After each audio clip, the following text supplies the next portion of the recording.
Hi, this is Brian with Prophetless Media and Post, and today we're going to talk about the camera tracker in Davinci Resolve Fusion.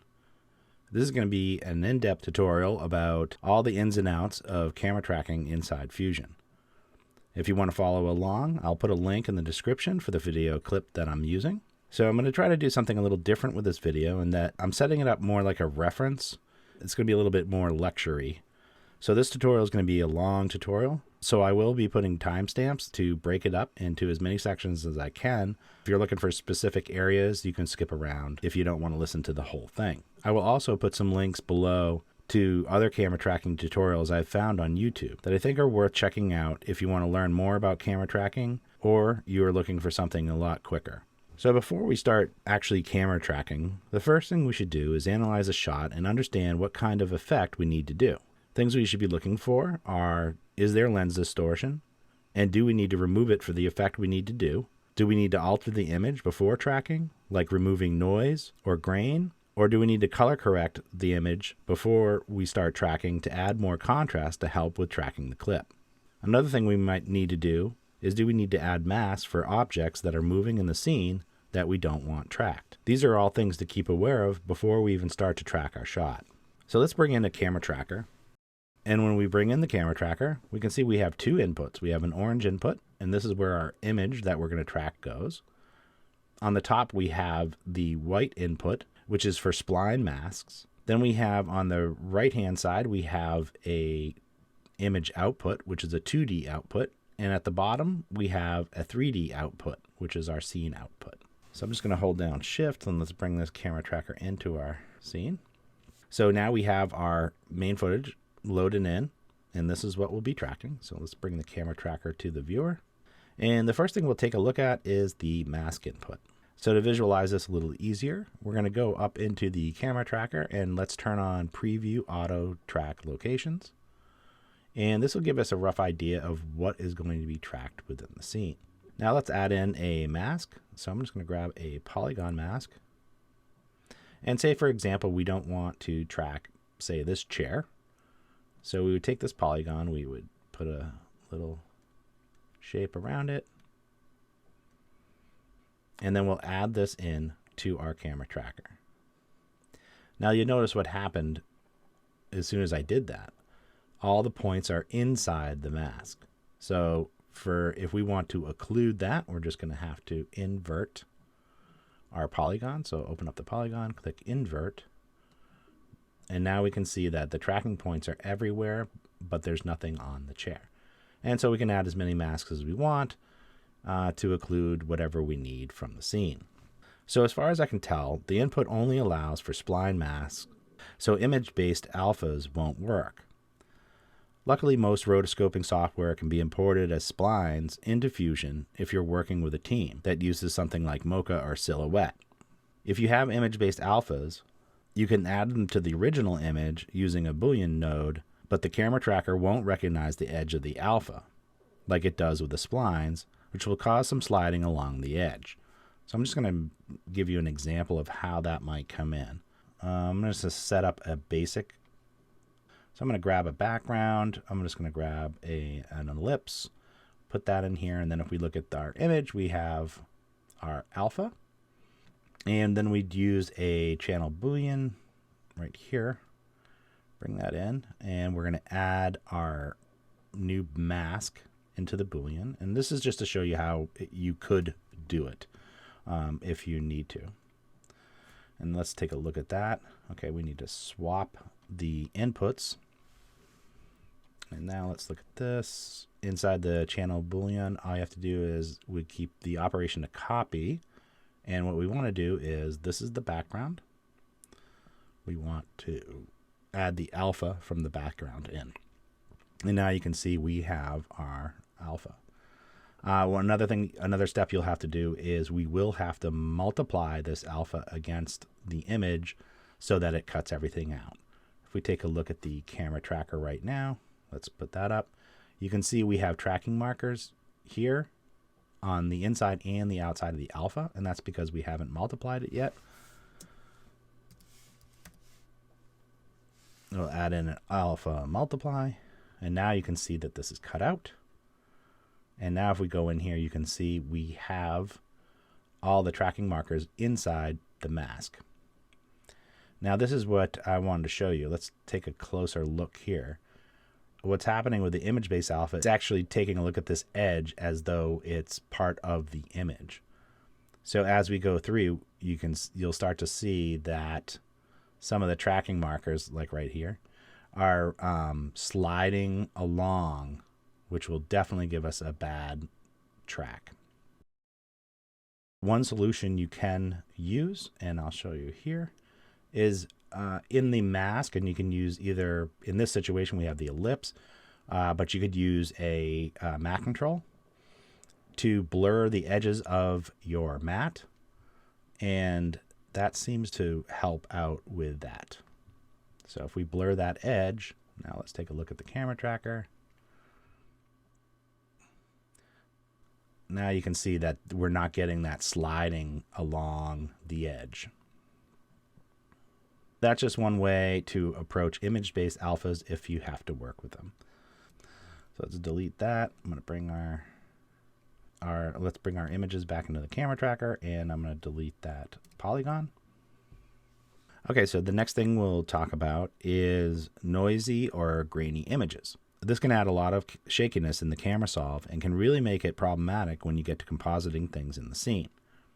Here's a couple different approaches to solving this problem. The first thing I typically take a look at is the color channels. A lot of times one channel is cleaner than the others and may even have good contrast, which is also helpful in tracking. And we'll be able to do this right inside the camera tracker. Now I'm going to go over this in a lot more detail later. We can take a look right here in the track channel, and we have an option. If you click on the Luma, we have an option to go red, green, blue, or the Luma.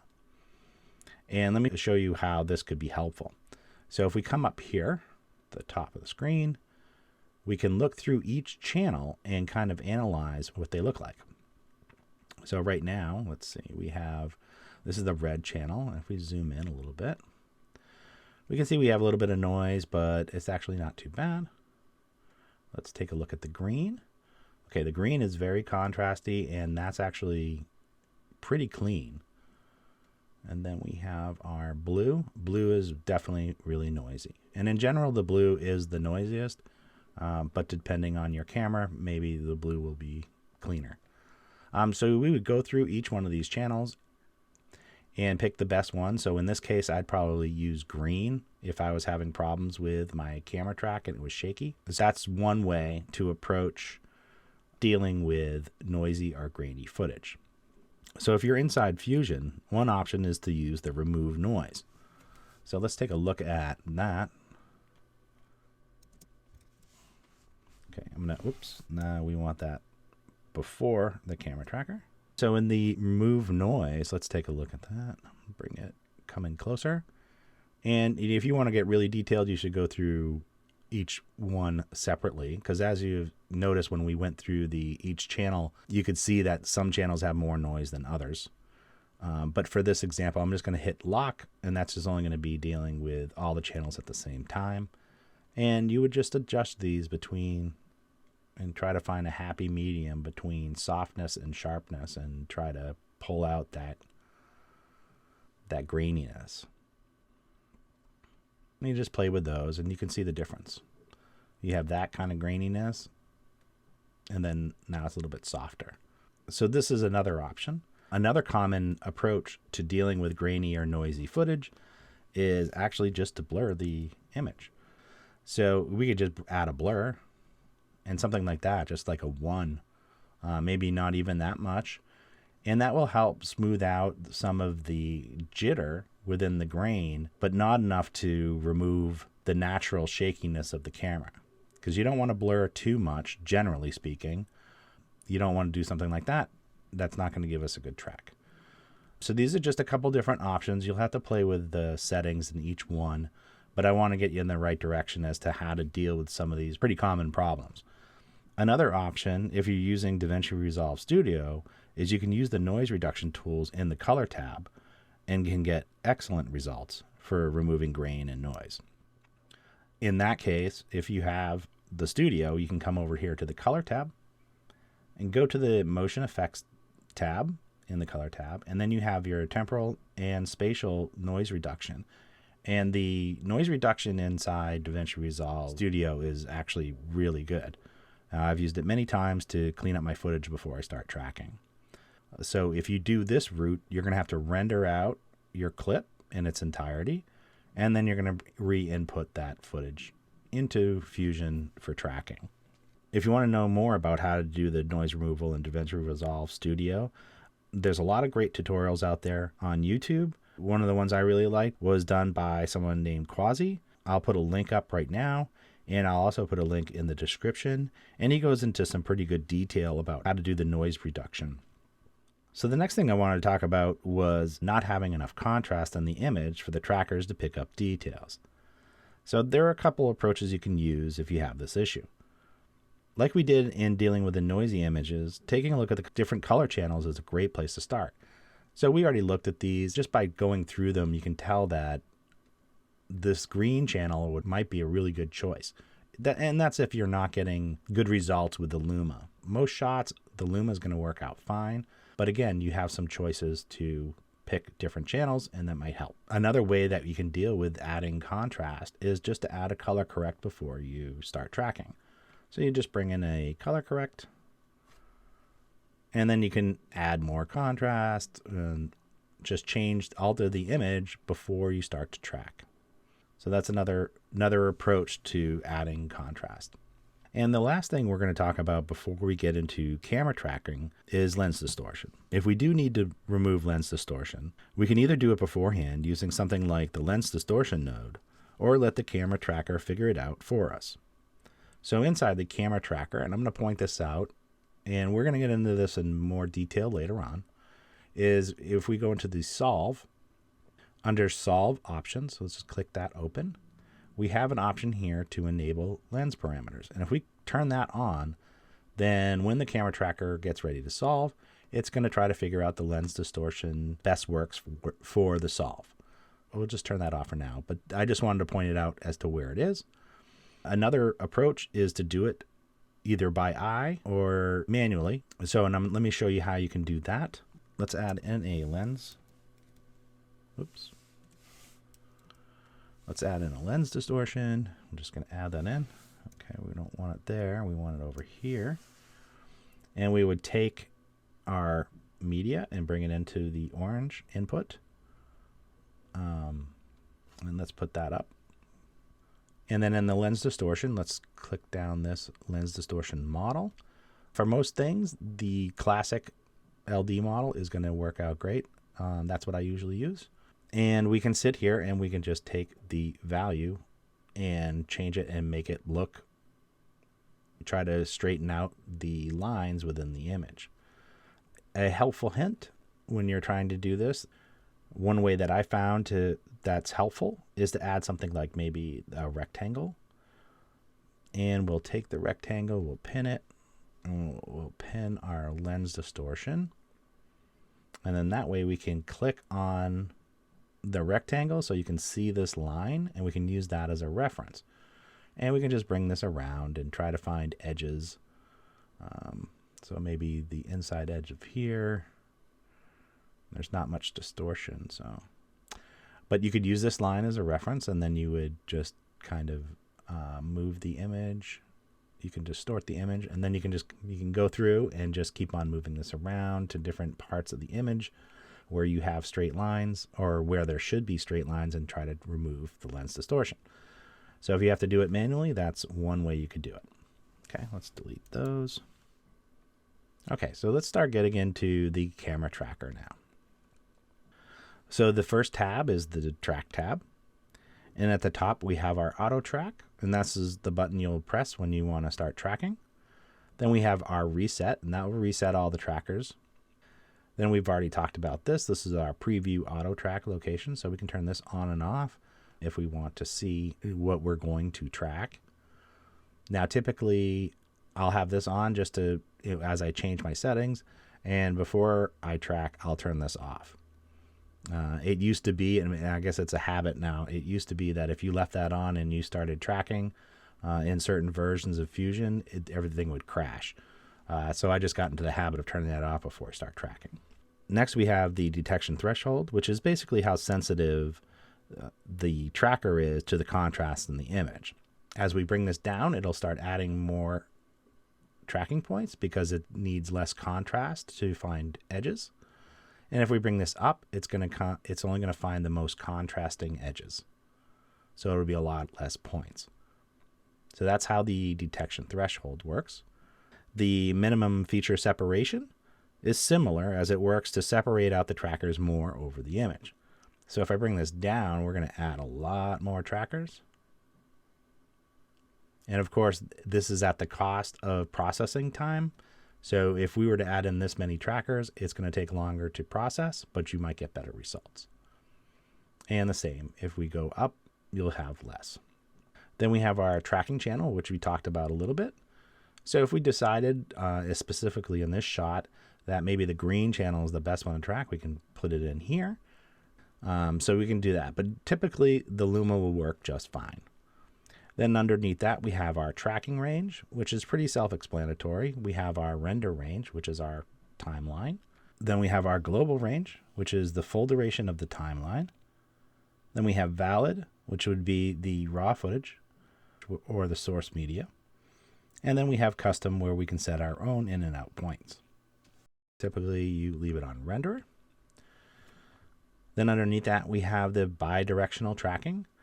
And I use this quite often. And what this does is it will track through the entire timeline.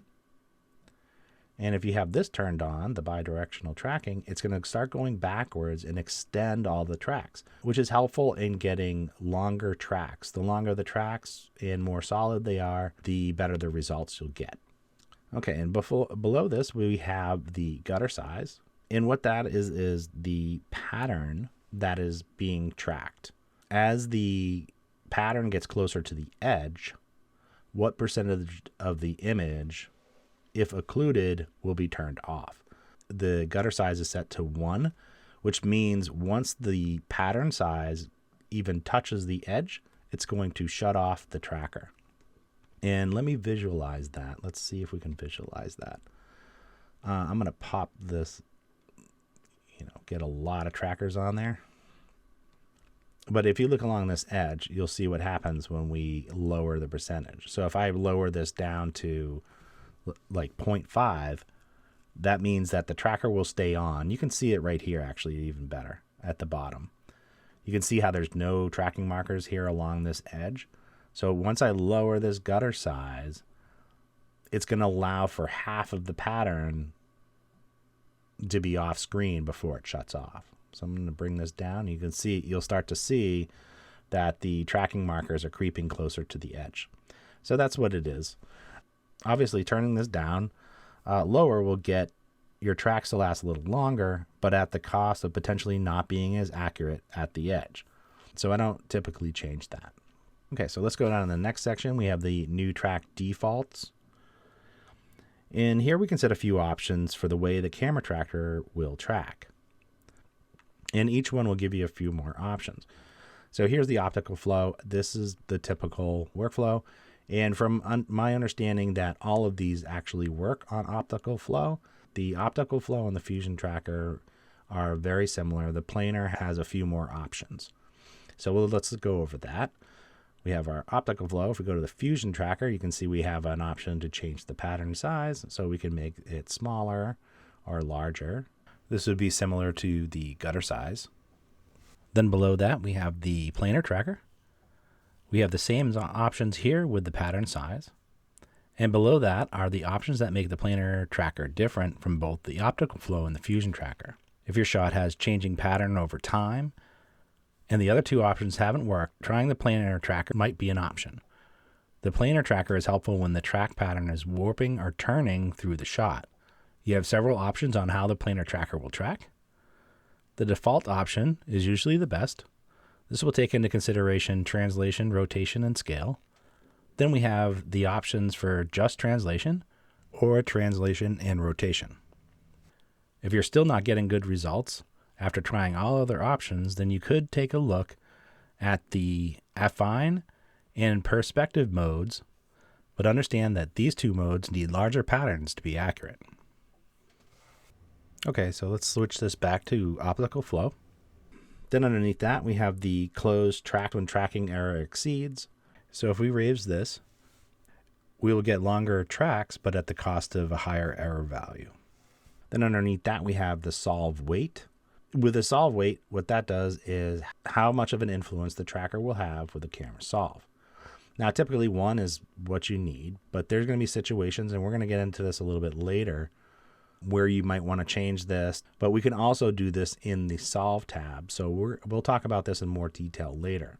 Under that, we have the auto track defaults. Here we can set the name for the new trackers and the colors. Useful if you're going to track a scene multiple times with different settings. Again, I don't usually use these because you have similar options in the solve tab, but there are occasions where you'll want to use this, and later on in the tutorial I will be talking about that. Okay, so now that we've gone through all of the different settings in the track tab, let's set everything back to default. I'm going to put these back to default. We have optical flow, everything on. Let's turn off the preview auto tracks, and now we can track our scene.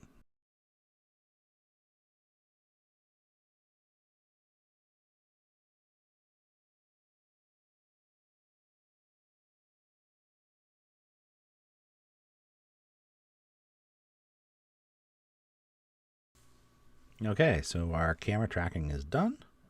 So let's head over to the next tab, which is the camera tab, and let's discuss some of that. So here we can input any of the camera information that we know. So if we know the focal length, you can enter it in here, but you will also need to know the camera sensor size. So we have a bunch of presets here for a lot of the common cameras that are out there. So you can go through these. If your camera's on here, you can plug that in. Below that, we have our aperture width and aperture height, which is the sensor size. And then underneath that, we have our resolution gate. And we can set this to a bunch of different options. Typically, the height is fine. Height and width are the most common. Then we have the center point, which is the alignment of the lens to the sensor. I also don't usually change this. A reason that you might want to change this setting is if you're working with film scans that have the audio on one side. In this scenario, chances are the lens is off center, but a lot of times you will not need to change this. Then we have the last two settings, the pixel aspect and the camera planes. I usually keep these on. For example, the pixel aspect, if you're working with the old footage that's NTSC, you'd have to change this to 0.9. And then the auto camera planes is for setting up the near and far distance on the camera. So if we click this off, you can manually set your near and far. I usually don't need to change this, but on occasion, if you're not getting a big enough scene or something like that, you can come in here and change your near and far planes, but typically you don't need to. Because once you start to set up your scene and you scale it, it will automatically set the scale of the near and far planes. With the camera information, I also did want to point out that with the cameras today that can shoot so many different formats, like HD, 2K, 4K, and 6K, that every shooting mode can use a different part of the sensor. So even if the specs of your camera are something like full frame, but you're shooting HD, you might only be using a fraction of the sensor, and that will make a big difference when you're tracking your shot. So a suggestion is to go to a place like VFX Camera Database, and there are several sites like this, where they have a lot of information on the different cameras, different shooting modes, and the size of the sensor used. So very helpful information for doing 3D camera tracking. And I'll put a link below in the description. So now let's head over to the Solve tab. And so in the Solve tab, at the top, we have our Solve button. So when we're ready to start solving the scene, we can click this. Beside that, we have Delete, which will delete the solve, not the tracks. So if you get a bad solve, you can just hit delete and we can start over again. Next is the solve options. First, we have the clean tracks by filter, which will use a settings in the track filtering, which is right here, to select and delete tracks. Then we have the clean foreground tracks, which is using the foreground threshold. And the foreground threshold is used for objects that are moving faster than the rest of the scene. A good example of that would be if we were doing a dolly shot down the street and we had things like these poles or a sign that moves in front of the camera really fast, but the rest of the scene doesn't move as fast. If we up this foreground threshold, that'll give it a better chance of potentially adding trackers to those things that go past really fast. And so these two options here, auto delete tracks by filter and auto delete foreground tracks, are similar to these two buttons, and I don't ever turn these on, but you can use these if you want. It'll just auto delete them. Below that, we have accept solve error. And this is a threshold for solving the camera where when the error value goes above 3, it's going to start taking a look at our camera and trying to manipulate the focal length to adjust the scene for our solve. So below that, we have the auto select seed frames. A lot of times you won't need to change this, but this is a good place to start if it looks like your trackers are all good in the scene, but the solve is not giving you the right solution. By turning this off, let's turn this off, we get to come in here and actually pick the seed frames ourselves. And now the seed frames are the starting point for solving the reconstruction of the scene. And so this is a really important part of 3D tracking. So the biggest thing to take into consideration with choosing the seed frames is perspective change and the amount of similar trackers on the seed frames. As a basic rule of thumb, about 30% change in perspective between the seed frames is a good place to start. So if you're not getting the reconstruction that you want, this might be another place to look for answers. I can tell you that I've had many shots where I had good tracks and I wasn't getting good results, and just changing the seed frames by even one frame will give me better results. So this can be really, really, really helpful if you're having problems solving a scene. So let's just turn that back on, and we'll go with the auto select, because a lot of times you don't need to do this, but if you do, that's a great place to start. Then we have refine focal length, which if you know exactly what your camera is, just turn that off if you put in all the camera information accurately. But if you don't know, let's just keep the refine focal length on. Below that is the enable lens parameters, and we talked about this a little bit earlier. Let's turn that on because we don't know what the lens distortion is. So now we're enabling the camera tracker to figure out our lens distortion. Below that, we have the refine center point. Again, don't usually use this unless you're using something like film scans. This would be important. Find lens distortion parameters. I typically leave this on until I'm done with my solve. And what that will do is every time you hit solve, it's going to keep on refining that lens distortion to give you the best results it can. Then underneath that, we have our enabled parameters. And these are all the different options you have for the lens distortion models. And there's quite a few. In most cases, you will be using the radial quadratic and the division quadratic, which will solve for either pincushion or barrel distortion values.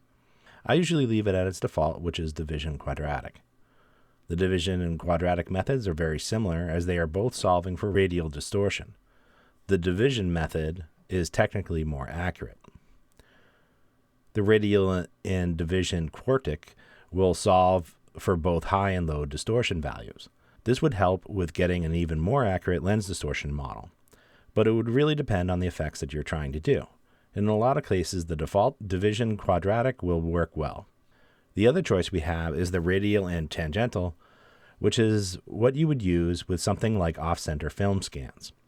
Below that, we have our radial distortion. So when our camera tracker figures out the lens distortion, we're going to have that value there. Okay, so at this point, we're ready to solve the scene. We'll get into these other parts of the solve after we solve. So let's see, we got everything on. We got refine. Yep, everything looks good. So let's just hit solve.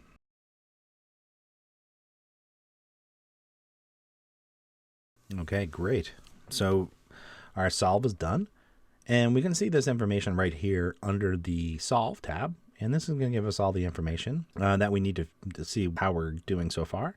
So we have our average solve error is 0.69, which is actually pretty good. But I think we can refine that a little bit. We have a focal length that's figured out to be 26.39. And we have our lens distortion is a value of 0.003.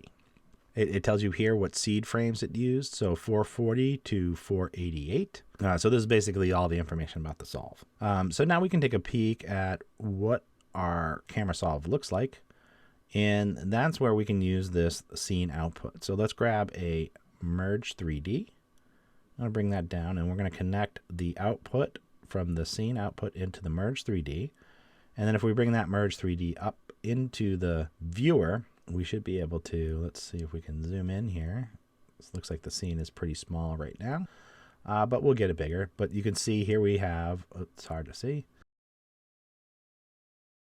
You can see we're starting to get the structure of the alley, and it's starting to look pretty good. One way to do it actually is to go into camera and look through our camera. And if we do that, you can see, oh, it's kind of a mess. One thing you can do about this, and we're going to get into this in more detail, but I'll show you right now, is you go over to options in the camera tracker. We can go to locator size and just change that to make it smaller. It's just to help you visualize. So now we can if we start playing, you can see we're going through the scene. You can kind of see what we're getting. So we're starting to get a pretty good shape for the scene, but we're going to refine this a little bit further. I'm just going to set that back to default. And let's go back to the camera tracker and back to the solve tab. Okay, so now let's get into the track filtering. So here we have some settings for the minimum track length. This is set to 6 frames. So that means any tracker that doesn't track at least 6 frames is going to be shut off and not be part of the solve. In this case, with this scene, we have quite a few trackers. And I'm going to actually crank this up to something like 15. So now only trackers that have at least 15 frames will be on screen, or will be left. Under that, we have the maximum track error. And this is used for selecting tracks based on the average track error. A good example of how this works would be something like a drone shot on a windy day over a grassy field, where you would have some tracks that are moving more erratic than the others. This slider will help identify the highest error trackers based on the average error.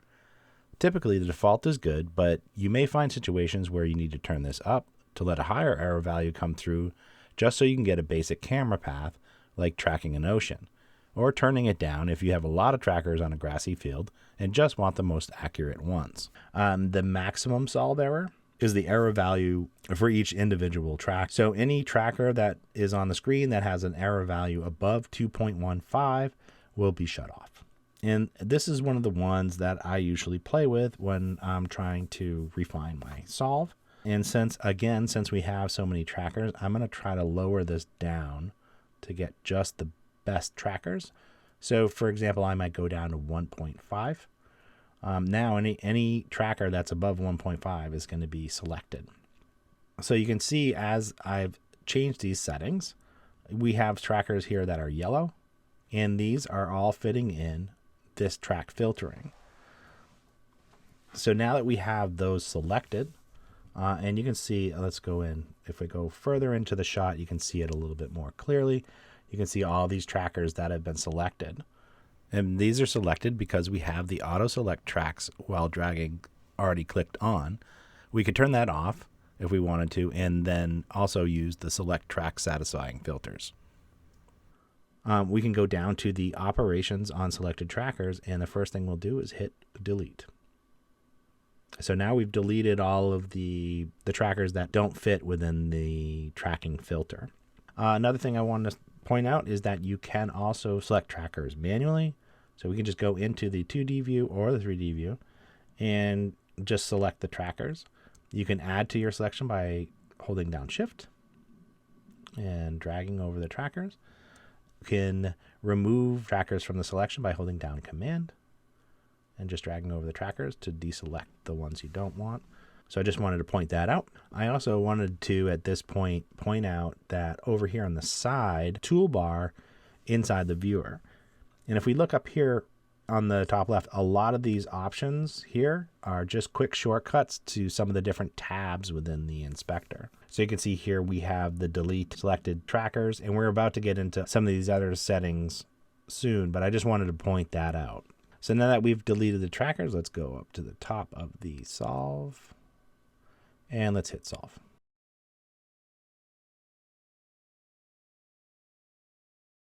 Okay, great. So our solve is done, and we can see now our average solve ever is down to 0.35, which is very good. Our focal length changed a little bit to 30. And it looks like our lens distortion also changed. And they changed the seed frames from 20 to 25. Let's take a look at this in the 3D view and see what we're getting. Switch this back to perspective so we can see from the outside. Okay. Whoop. Okay, so let's take a look. Okay, that's looking like the alleyway for sure. We're looking like we're getting pretty good. Pretty good looking scene. You can see that the orientation is not correct because, oops, let me get over here to the side. If we come from the side, you can see that the ground of the alleyway is below the origin of the scene. So we're going to get into that soon. But let's go through a few more settings. Let's go back to the camera tracker. And I want to go through the rest of these operation on selected trackers. So let's zoom in here. I want to show you some of this stuff. In the operation on selected trackers, we have a whole bunch of different options here. We have trim previous, trim next. And so the way that works is let's select one of these trackers. I think it's pretty self-explanatory. It will trim the tracking points before or after. So if we see like an error right here, we can just like hit trim previous and you can see that removed there. And if we did trim next, that will trim everything towards the end. Now we're left with one frame. Of course, we don't want that. So I'm just going to undo. These two options are also up here in the viewer toolbar. So you have your trim previous and next. Below the trim previous and next, we have our rename and set color. For example, we may want to, let me just fit this back. For example, we may want to have a model for this cage on the side. And so to make it easier to select, we can change the name of those trackers and the colors. So this is a good place to talk about something I was talking about earlier, about solving weight. So let's use this cage as an example. And what we want to do is add a bunch more trackers to this cage, but we don't want to change our current solve. So let's go back to the tracking tab. And now we're going to add a roto shape around the cage, which I've already done. So I'm going to bring that over here. I'm going to bring this rectangle in and bring it into our camera tracker. And now let's take a look at the camera tracker. Let's turn on the preview auto track locations. And I'm going to bring down the separation some. Let's get a little bit more, get some more trackers on that. So something like that, maybe. Yeah, something like that. Turn off that preview. And let's change the name. So this is going to be for the new tracks. So the ones that we're doing right now. So I'm going to change that to cage so I know where these trackers are. And I'm also going to change this color. Let's change that to a dark blue. Okay. And the other thing we want to do is right here with that solve weight. So it's at 1. We want to set this all the way to 0. Okay, with that set, let's just hit auto track. And now it's going to go through and track our new points.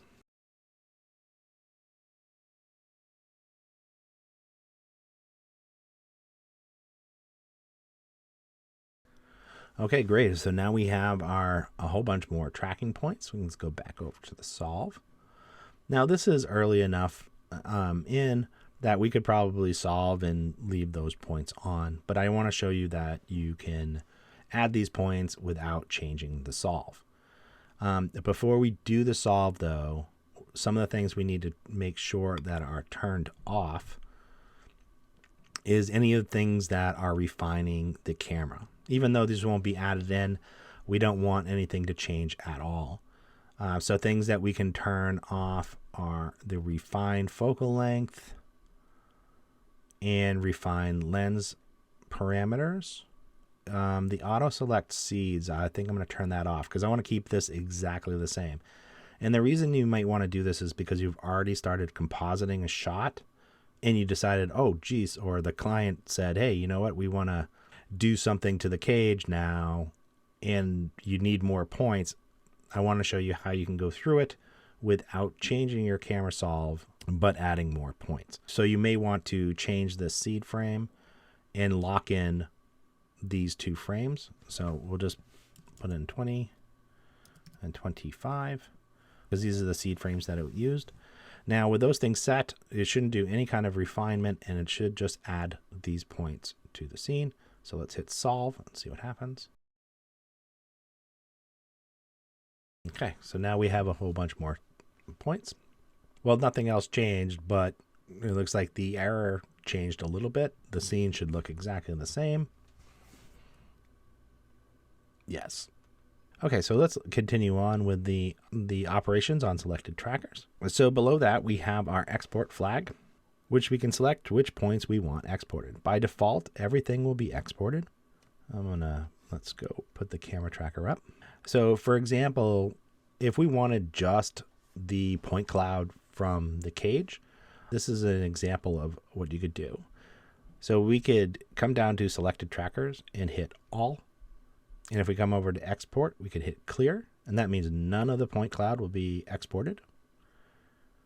And then if we come down to search, and this is the advantage of naming the trackers, we go to search, type in cage, and once we do that, you can see that it selected all of the points that have cage. So if you scroll over these points, you can see name, cage, 163.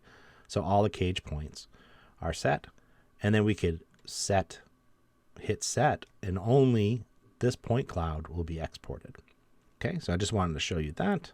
So I'm going to select all again, and then set, because I want all of these to come out. Below that, we have the solve weight. With the solve weight, again, the solve weight is how much influence the tracker will have on the solve. I'll just show you something real quick. For example, in the maximum solve error, we have it at 1.5. We could do something like this. Just bring it way down, which is going to select almost everything, maybe like 0.1. Okay, so you can see that it picked up 2,709 of 2,897 of the trackers. So the trackers who have not been picked up, you can see right here, if we scroll over one of them, their error is like extremely low, which means they're probably really accurate. So one of the things we could do is we could take, with that setting set, since it selected everything above that error value, we'd come down to selected trackers, hit invert, and now we only have the highest quality trackers. And we can increase this solve weight, maybe something like 1.5, and we'll set that at 1.5. And then we can come back up here and we can hit solve again to see if it will help refine the scene even more. So I'm going to turn back on refine focal and refine lens. Go back to clicking on the auto select. And let's see what this does for our error.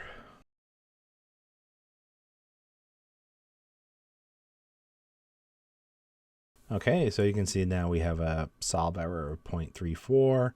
Doesn't look like the distortion's really changed much, and it's still using the same seed frames. So looking pretty good. Again, you're probably not going to need to do that, but I just wanted to show you how you could use solve weights. Okay, and so below that, we have a whole bunch of different options for showing names, frame range, and solve error. And this is for the trackers. Right now, if you hit toggle, only the selected ones will show names. So if I hit toggle, you can see the names of the different trackers. And this is good for locating stuff. Or you can do all, obviously, and then none. And the same for each one of these. And these can be helpful if you're searching through, if you're having a difficult track. I want to see where the errors are. You can see the different error values. You do have these color coding, so you can find, okay, there's some bad ones up there. Below that, we have the selected trackers, and we have a bunch of options here. We can clear the input, invert. Visible will grab all of all trackers that are live on the current frame. That's what visible does. Then, of course, all. And then you have the option to search for trackers. So that's all of the options within inside the solve tab. So before we get into the export tab, I wanted to take some time to take a look at the options tab. We've jumped in here a couple times, but I want to point out some of these options because it can be, these options can be helpful in your tracking and stuff like that. Probably should have talked about this a little bit earlier. Bring this up. Okay. So the first thing we have is the trail length, which we have set to 5. Look in the viewer. You can see the more we turn this up, the longer it will show the path of the trackers. This can be very helpful in finding trackers that are not working well. I can see one right here that probably should be deleted because it's inside the reflection, so I know that's probably not right. It's a great way to visualize the path of the trackers. Okay, let's put that down. Then we have the locator size, which we talked about earlier. So if we change the locator size, you can see in the 3D, we can change the size of that to make it more reasonable. Okay, let's go back up here. Then we have the track, locator, and export colors. And these are fairly self-explanatory. We have our user assigned. So if I change this to user assigned, you should see, let's deselect everything. We had our solve error. If we went to user assigned, you can see now we have the color that we had put on the cage track. Below that, we have the solve error, which is the default. And the reason that, just to point out, that we have this solve error gradient from good to bad. That's what it is by default, just so you know where the colors are coming from. Take from image. Now we can't see anything within the scene because it's using the colors from the 2D image, which can be pretty helpful in visualizing once you get into the 3D scene. And then we have white, which might be easier to see. So I'm going to put this back to solve error. And then we have the same option for the locators and in the export. So if we were in the locators, you can change that from take from image. And now if we zoom in, you can see that might be a little bit easier to kind of see what's going on in the 3D world. Okay, so I'm just going to leave these at the defaults. And the same thing for export. Sometimes people like to export out their point cloud and use the colors from the image, and that can be pretty helpful in your 3D solves. Below that, we have the darken image, and this is really great for, let's bring this way back down here. It's really hard to see some of these green trackers right now, so if I hit darken, it's a lot easier to see the trackers in the scene. This is another one. A lot of these controls are up here on the viewer toolbar. This one right here is the darken image, just so you know. So you don't necessarily have to open up the camera tracker just to darken it. I'm going to turn that off. And then we come into visibility. We can turn the tracker markers on and off. Reprojected locators, which is taking our 3D locations from our scene and projecting them back in 2D space to see how they line up. So you can click on this and you can see that it added a little X. So things are looking pretty good. If we have some high error ones, you might be able to. Okay, see this yellow one? You can see the reprojection of this point is just a little off. Now that I wouldn't get too caught up on that because a lot of times it may not matter. But if you really want to get in there and get detailed, you can come in here and delete some of these. It's another way to check things. Then we have the option to turn on and off the trails. So you can turn them off, turn them back on. Then we have our patterns. So you can turn this on, and this shows you the pattern size, what it's actually tracking. And that can be useful for figuring out the gutter size we talked about earlier. And then we have options here to turn on and off the tooltips in the 2D and 3D views. Below that, we have our colors. So obviously the selection color. So when we select an item, and we can change that if we wanted to. We can make it red, green, blue, whatever we want. Typically don't change these. Preview of the new trackers. This is the green. We talked about the solve error gradient. So if we wanted to change the colors of how these look, we can do it in here. And then at the very bottom, we have the reporting. And this is just for sending information to the console if you want to do that. So those are all the different options. Let's head back over to the export. We have the export. And then we have update previous export, which is pretty self-explanatory. It'll update the scene that we've already exported. Below that, we have the auto update export after solves. I typically turn that off. I'll update the previous export when I'm ready to. Okay, so I'll turn that off. Then we come down to the 3D scene transform. And this is where we're going to orient and scale the 3D scene. By default, it's aligned, which will export the scene as it appears in our Merge 3D. So if we were to export right now, our scene is going to look just like this. Let's start aligning up the scene. So let's move to the end of the shot so that our origin can be located at the end of the camera move. But you can set this up whichever way you like. Okay, so to set up our scale and orientation, we're going to switch this to unaligned. And then we need to pick a point for the origin. I'm going to just pick this one in the center. I'll go over to the origin and set from selection. Then we need to orient the ground plane. And that's typically what you would do, but in different scenarios, if you click on this, you have a bunch of different options for how your selection will be used to orient the scene. But typically you just need the ground plane. So now we're going to go through and pick a whole bunch of points that we think are on the ground. I'm holding shift and I'm just going to grab some of these ground trackers. I'm going to go forward, grab some of these. So I'm going to get like kind of a nice spread of trackers that I think are on the ground.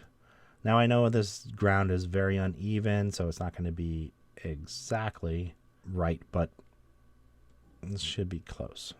Let me grab that one. Okay, so I think that's a decent enough selection. So let's hit set from selection. So that selected all those as the ground. And then now we have our scale. Let's go to the end here. So what I'm going to do is I'm going to grab my origin and maybe that point over here. And I'm going to set the scale between these two. So set from selection. So now it's asking the real world distance between the 2 points. I'm going to start off with just putting this at 1. And now that all of that is set, we can take a look in the 3D view. I'm just going to kind of zoom out here so you can see what happens. And now from unaligned, we're going to go to aligned. And now you can see what's happened. Everything's got scaled. And you can see now our point cloud is on the ground. Might be kind of hard to change this locator size so you can see it a little bit easier. You can see we're getting a really nice orientation for our scene. Okay, set that back up. So one of the things that is pretty common is that you would be working with a 3D artist, and your 3D artist will really need real world scale. So I was going to just show you a quick tip on how I deal with real world scale. And that's what I've done is I have a human model that I have scaled to the average height of a human that I can bring into any of my scenes just to kind of judge the scale. And we're going to do that right now. I'm going to bring in this mesh right here. And let's take a look at our 3D scene. And I'm going to drop it into the merge. Now you can see where our scale really is. So this model right here was scaled properly to a human height. So our scene is actually very, very, very small. If you're going to do everything inside Fusion, this is going to be fine. But if you're going to be exporting out your 3D camera to help out, you have someone working in Blender or Maya or Cinema 4D, you might want the scale to be correct. So now we're going to have to go in and change the scale again. So let's go back over to our scale. And I'm going to go back here. We still have our 2 points selected. So let's hit unaligned. Set from selection. And now I'm going to set this to 100. Let's see if that helps. And now let's go back to aligned. And now let's look at our scene. Okay, now we're getting a lot closer. One way we can check this is inside. Whoops. Let's look through the camera. So let's go through the camera tracker. Okay, it's still a little large. Let me turn down these locator sizes again. So we're still a little large, but we can go back and we can fix that. So let's go back to export, unaligned. We know that those trackers are still selected. Oh, nope, they're not. Okay.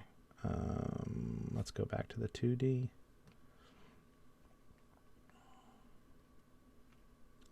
So it was like, I think it was this one and that one.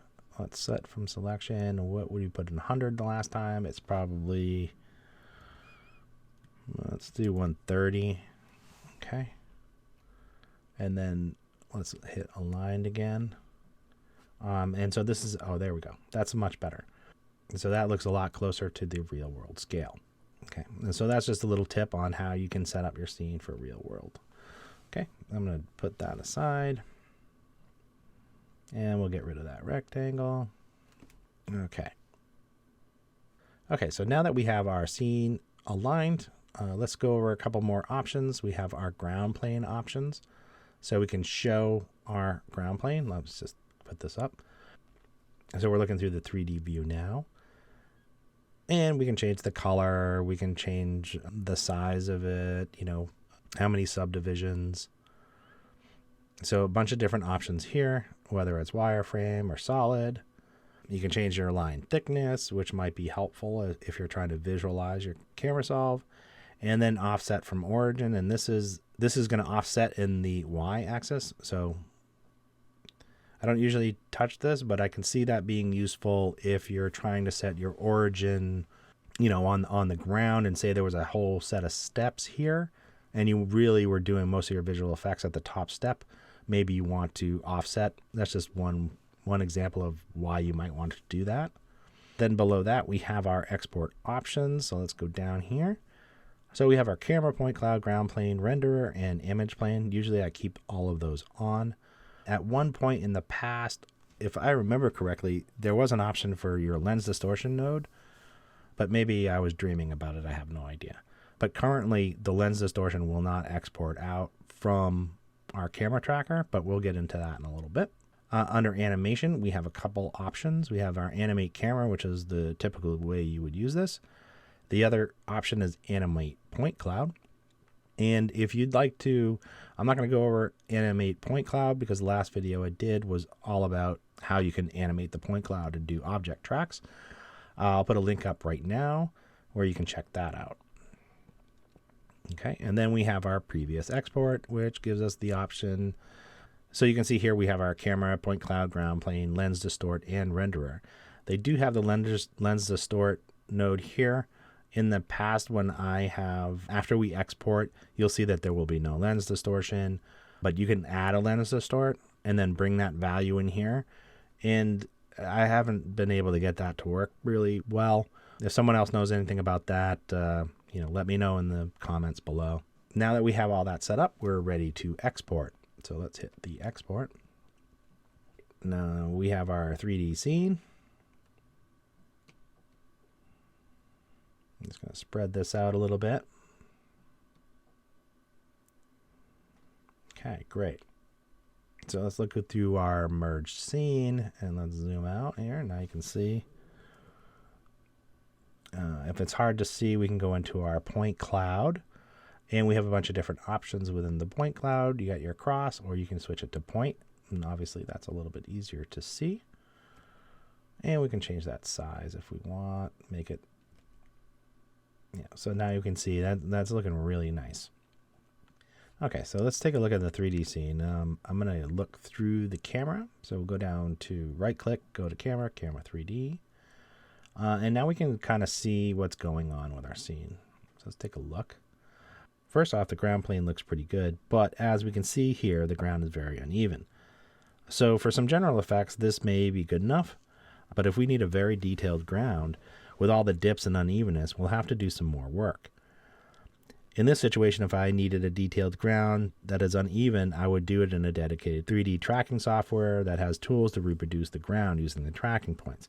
I've seen this done in Fusion, And if you're interested, I would take a look at a tutorial by Static VFX, which I'll put up right now, and it'll also be linked in the description below. And it's a great tutorial on using the camera tracker in Fusion. So now let's take a look at the distortion. If we go into the camera tracker to our solve, you can see we do have this distortion value. So anyway, let's add in a lens distortion. We already have it added. And we're going to hold shift and bring it in before our camera. And in that lens distortion node, we're going to come up to the lens distortion model. The classic LD model is perfect. We will go back to our camera tracker, and in lens distortion, we want to double click and copy that number. And then just come over to our lens distortion, and we're going to paste it right here in the distortion. And we set it to undistort. Now if we look through our final camera, you can see that there was a shift. Now you can see the difference with the distortion without. So these are in the right space now. Okay. Okay, so now that we have our lens distortion set up, we need to set it up for proper composite. The way that a normal composite would be done is it would be, you would render your elements on top of the original plate. So we're going to let's take this original plate, move it down here. Holding down Option, you can add these little points, help organize it.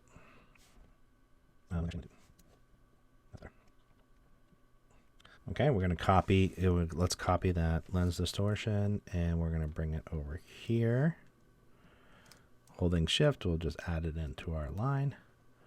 And in this lens distortion, we want to click on Distort. And now we have a couple options. We don't want to alter the original image. So we're going to either have to, inside the camera, we can go to the image and disable the image plane, or we can just disconnect it here. Okay, and so now when we look at our image, if we got to switch on the merge. Sorry, had it swapped. There we go. Okay, so now you can see this is the proper way to set up your scene. We have our camera, we have our 3D scene with our ground plane and point cloud, and we render it out, distort it, and then merge it back over our original clip.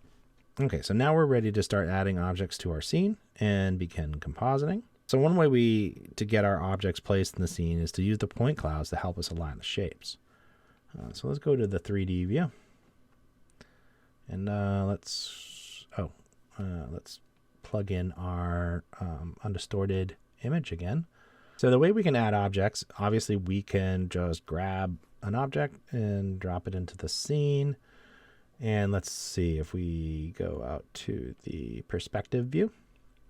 We got this shape here. Let's make that bigger. It's going to have to be a lot bigger. 150, 50.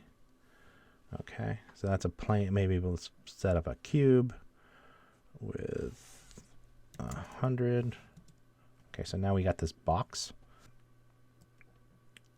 Now the pivot is in the center, so let's see, we want to bring it so that the bottom of the box is on the ground plane. So this is one way you can add in. Let's go to, let's go from the left or something like that. We'll change our perspective view and hit F to frame it. And then you can bring this right down to the ground plane. That's the ground plane. And now we know that this is sitting right smack on the ground. Now we can go back to perspective. Or actually, yeah, perspective. And let's see, we want this box to be somewhere down in the middle of the alley or something like that. Okay, that's looking pretty good. So this is one way you can set it up. Now if we look through, we have our box. Obviously, we're going to have to put lights on and all that kind of stuff. Actually, maybe it's a little bit easier to look through. go to the 3D, look through the camera 3D. Sometimes this is easier to do. And you can see now, and now you can see if we start playing, we have our box and it's sitting nicely on the ground. Okay, so that's one way you can do it. Another thing, and a pretty common task, is going to be something like, for example, let me make these point clouds the points a little bit smaller. Bring it down. Okay, something like that. Another common thing is we want to add an object to certain points. We can use several points to align the objects. And this works okay, but you're going to have to, you will have to do some tweaking. So for example, say we wanted to have like a card here because we want to add a poster to the wall or something like that. We would go in, you can grab the points that you want to use as a reference. You know, something like maybe at least 3 if you're going to do a plane. Okay, so I have these 3 points selected, and then if we right click in the 3D viewer, come down to our point cloud 3D, and then at the bottom we have a couple options here. We have a create shape, create a line shape. And if we do this, it's going to use the points that we selected as the orientation for the 3D shape, which means you can change it to whatever you want. Then we have a create image plane, which is what I'm going to use now, and then create a locator, which will just give you a location in 3D space that you can copy and paste to other objects. So let's hit the create image plane, and you can see it's using those 3 points, so it's actually on the planes. If we can just use the axes to position this, then it should line up perfectly. So let me grab to see what happened when we added this merge to the point cloud. You can actually just take the image, drop it into that merge 3D, and get rid of this one if you want. So let's go to the image plane, and let's start by rotating, and we want to rotate on this like this. You can see I'm just using the controls for the axis. Okay.